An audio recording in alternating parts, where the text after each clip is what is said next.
আসবেন এখানে। আমরা পার্সোনালি ঘোরার পরে আমাদের যে অভিজ্ঞতা হচ্ছে আসলে আমরা খুব বেটার ফিল করছি আমরা সবাই মিলে। তো আমরা অষ্টগ্রাম ঘোরার পরে আমরা ঈদটা যাই, ঈদটা থেকে আমরা সরাসরি ঈদটা ঘুরে ঈদটা 0 পয়েন্ট ঘুরে আমরা দেন ভিটামিন 0 পয়েন্ট আসি। দেন ওখান থেকে ট্রলারে করে আমরা ব্যাক করতেছি। দেখতে পাচ্ছেন অনেকেই মাত্র যাচ্ছে, বাট আমরা এখন চলে আসতেছি। আমরা সকাল সকাল চলে গেছি, যার জন্য আমরা চলে আসতে পারতেছি সকাল সকাল।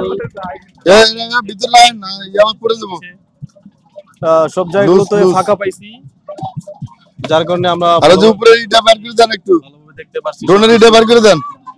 তো আপনারা যারা আসতে চাচ্ছেন বা যারা আসবেন তারা আর্লি মর্নিং আসলেই ভালো হবে, কারণ দেখা যাচ্ছে যে ছুটির দিনগুলোতে আর্লি মর্নিং যত আসবেন তত তাড়াতাড়ি ভালোভাবে ঘুরে ফিরে